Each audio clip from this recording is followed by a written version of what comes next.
네, 안녕하세요. 1월 23일 와플터치. 오늘 본문 말씀은 에스겔서 33장 1절부터 20절의 내용입니다. 저희가 함께 읽고 있는 에스겔서를 전체적으로 살펴보면 크게 세 등분으로 구성이 되어 있다라고 볼 수가 있는데요.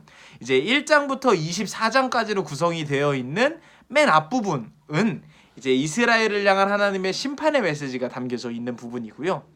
저희가 가장 최근에 읽었던 25장부터 32장까지의 내용은 이 이스라엘 주변 국가들을 향한 하나님의 심판의 메시지가 담겨져 있습니다. 이제 저희가 드디어 마지막 3부 내용이 시작이 되는데요. 이 3부는 33장부터 시작을 해서 맨 마지막까지 구성이 되어 있고요. 이스라엘을 향한 하나님의 회복과 희망의 메시지로 내용이 구성이 되어 있습니다. 그럼 이스라엘에 왜 희망과 회복의 메시지가 필요하다고 하나님은 생각을 하셨을까요? 지금 현재 에스겔이 예언하고 있는 그 예언을 듣고 있는 사람들의 상황을 저희가 좀 생각해 볼 필요가 있습니다. 다들 아시는 내용일 텐데 한 번 더 짚고 넘어가자면, 현재 이 에스겔이 메시지를 전하고 있는, 예언하고 있는 사람들 같은 경우에는 이스라엘 전체를 향한 메시지가 아니죠. 이제 이스라엘이란 국가가 바벨론으로부터 침공을 받고, 바벨론이 이제 그 이스라엘 사람들 중에 일부를 포로로 끌고 옵니다. 그리고 이들 중에 에스겔이 포함이 되어 있었고요. 그리고 에스겔은 현재 여기서 예언의 말씀을 전하고 있는 그런 상황인 것입니다.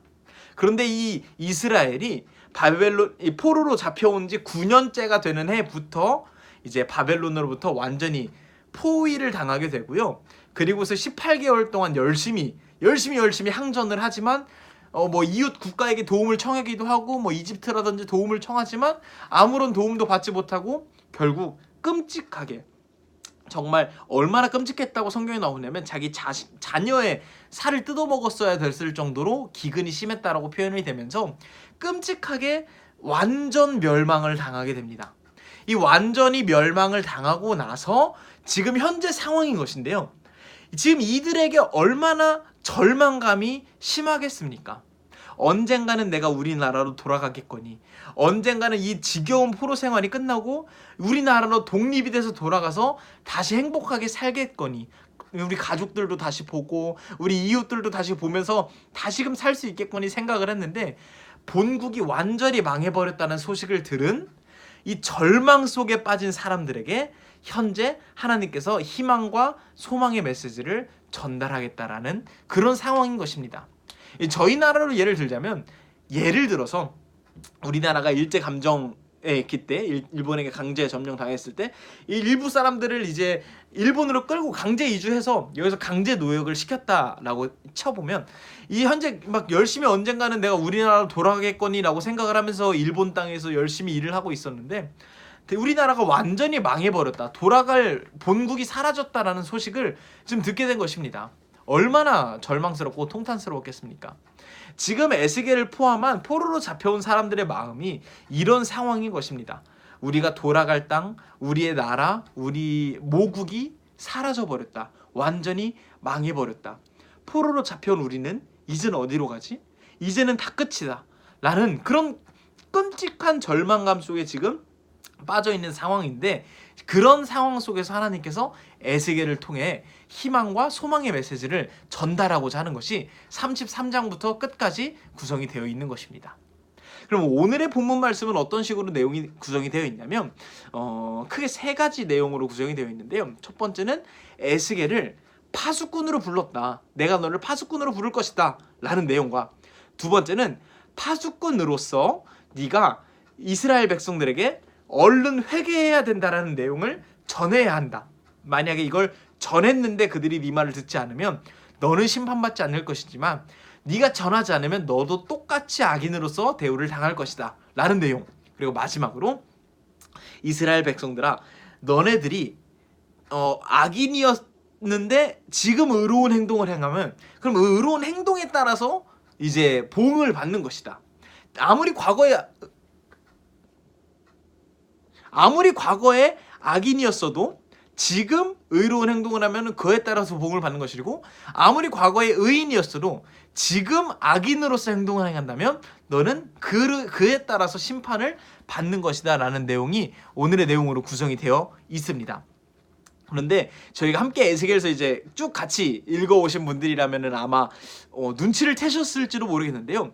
굉장히 오늘 본문을 읽으면서 뭔가 읽어본 것 같네, 뭔가 어디서 들어본 것 같네, 희한하네 이렇게 생각을 하셨을지도 모르겠습니다. 오늘의 본문 말씀들은 전부 다 앞에 일부 내용에 다 한 번씩 나왔던 내용들입니다. 심지어 에스겔을 파수꾼으로 부르는 그 부분 같은 경우에는 거의 토시 하나 바꾸지 않고 그대로 한번 똑같이 쓰였던 내용입니다. 아마 그때도 이런 내용 말씀드렸을 것입니다. 뭐 군대에 이런 말이 있습니다. 승패는 병가지 상사라. 전쟁에서 실패한 건 용서받을 수 있지만 경계에 실패한 건 용서받을 수 없습니다. 이 파수꾼이 곧 경계병을 의미합니다. 이런 내용들 막 말씀드렸었는데 혹시 기억나시나요?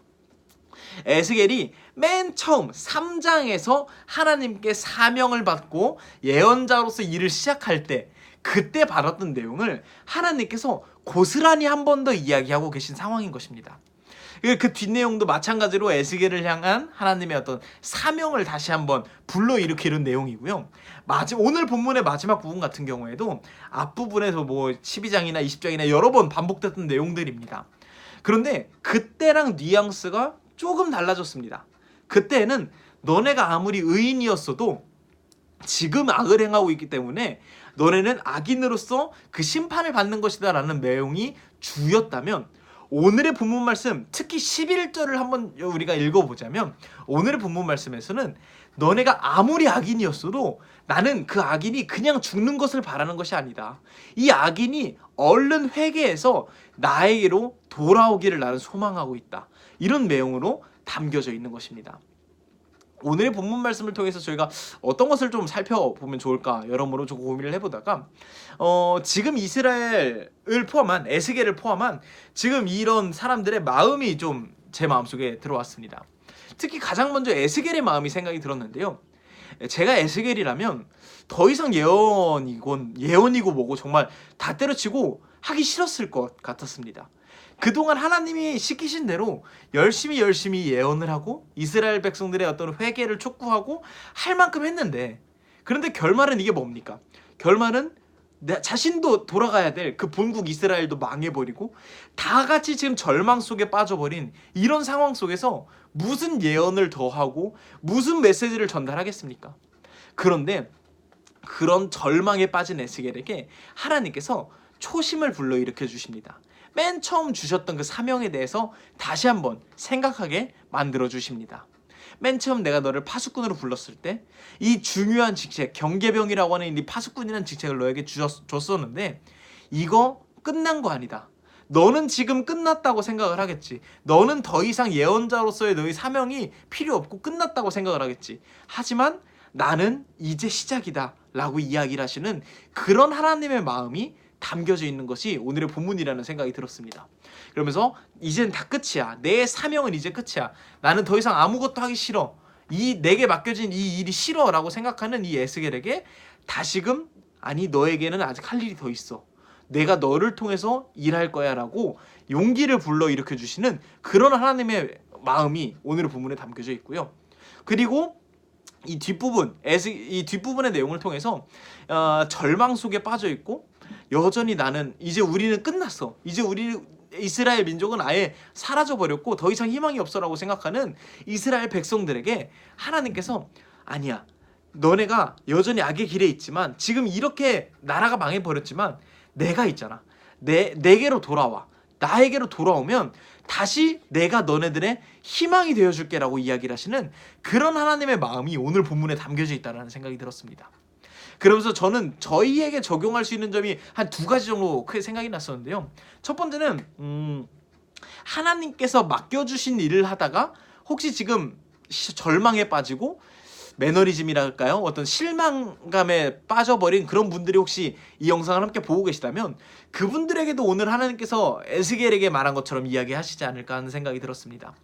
예를 들면 소그룹 리더 아니면 교사라든지 아니면 여러 가지 하나님께 받은 마음이 있어서 내가 직장 가운데 이런 것들을 한번 계속 해보겠다. 혹은 누구를 나는 계속 한번 사랑해보겠다. 라든지 하나님께 받아서 열심히 하고 있는 일들 중에 나를 실망시킨 것들, 더 이상 난 이거 못하겠다. 소그룹 리더 이거 나 못하겠다. 소그룹원들 너무 말 안 들어서 못하겠다. 내게 맡겨진 이 교사라는 직분 못하겠다. 너무 힘들다. 내가 네 직장에서 나 이 일을 꼭 한번 실천해 보겠다고 했는데 현실이 녹록치 않다. 너무 힘들다.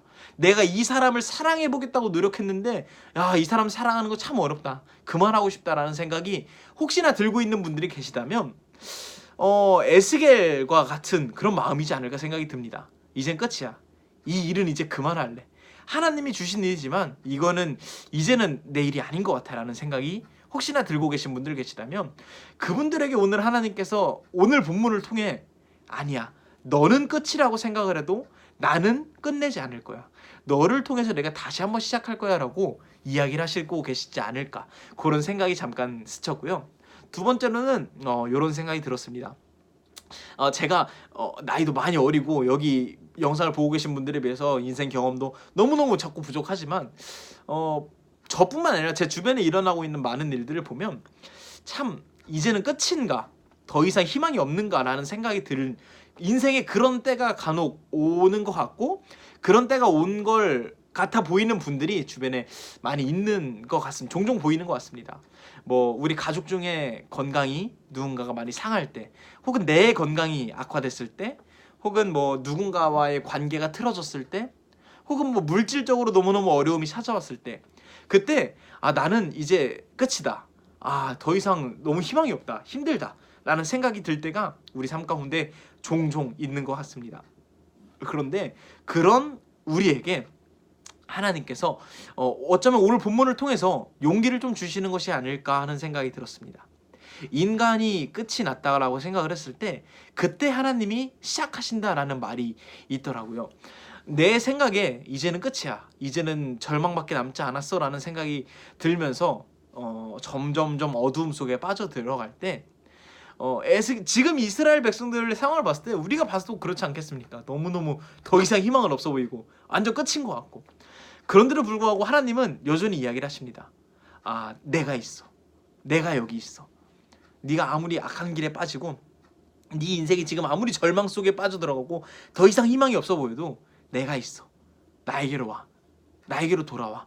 라고 여전히 말씀하시는 하나님이 그때 이스라엘 백성들에게도 이야기를 하시고 그 본문이 지금도 우리에게 읽혀지면서 혹시나 절망 가운데 있는 여러분들이 계시다면 지금도 우리에게 저와 여러분에게 말씀하고 계신 것은 아닐까 하는 생각이 들었습니다.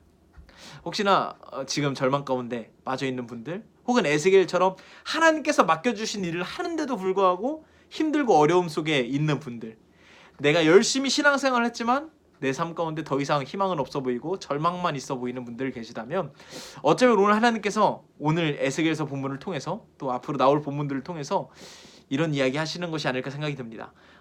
내가 있어. 내가 너의 시작이야. 너는 아무리 끝이라고 해도 내가 너의 시작이 될 것이다.